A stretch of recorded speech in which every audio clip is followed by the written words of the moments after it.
July 9న దేశవ్యాప్తంగా జరిగే ఒక్కరోజు టోకెన్ సమ్మెలో సింగరేణి కార్మికులు పాల్గొని విజయవంతం చేయాలని ఏఐటీయూసీ అధ్యక్షులు వాసిరెడ్డి సీతారామయ్య, జనరల్ సెక్రటరీ కొర్మి రాజ్ కుమార్ కోరారు. గురువారం జిల్లా కేంద్రంలోని కొమరయ్య భవన్లో ఏఐటీయూసీ అధ్యక్షులు వాసిరెడ్డి సీతారామయ్య మీడియా సమావేశం ఏర్పాటు చేశారు. జూలై 9న భారతదేశ వ్యాప్తంగా కార్మిక వర్గం చేస్తున్న ఒక్కరోజు టోకెన్ సమ్మెలో సింగరేణి కార్మికులు పాల్గొనాలన్నారు.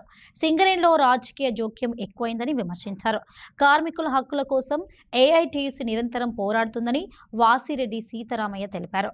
ఈ కార్యక్రమంలో AITUC general secretary Kormi Raj Kumar, AITUC కార్మిక సంఘం నాయకులు పాల్గొన్నారు. భారతదేశ వ్యాప్తంగా కార్మిక వర్గం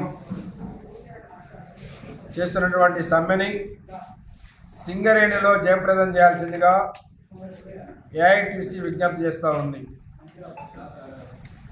భారత కార్మిక వర్గం 100 సంవత్సరాలుగా బ్రిటిషర్స్ పీరియడ్ నుండి పోరాడి సాధించుకున్నటువంటి 44 కార్మిక చట్టాలను బీజేపీ నాయకత్వంలోని నరేంద్ర మోడీ ప్రభుత్వం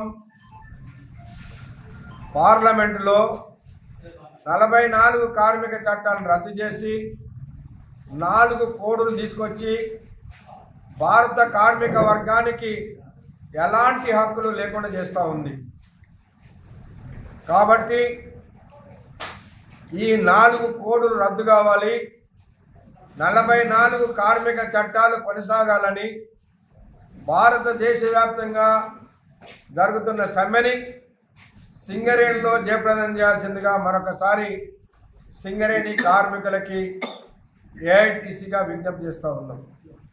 అట్లనే సింగరేణిలో ఉన్నటువంటి అనేక సమస్యలని పరిష్కారం చేయాలని ఎన్నికల తర్వాత సింగరేణి యాజమాన్య దృష్టికి తీసుకుపోయాం.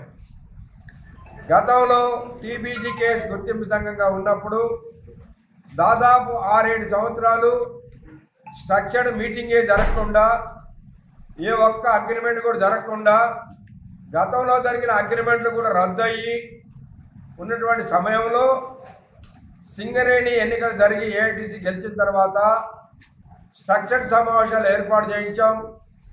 చైర్మన్ లెవెల్ స్ట్రక్చర్డ్ సమావేశం, డైరెక్టర్ పా లెవెల్ స్ట్రక్చర్డ్ సమావేశం కూడా జరిగింది. రేపు 27వ తారీఖు నాడు ఈ నెల కొత్తగూడెంలో డైరెక్టర్ పా స్థాయిలో స్ట్రక్చర్డ్ సమావేశం జరుగుతుంది. గత స్ట్రక్చర్డ్ సమావేశంలో ఏదైతే అంగీకరింపజేశారో వాటిని వెంటనే సర్క్యులర్లు ఇవ్వాలని చెప్పేసి కోరుతా ఉన్నాం.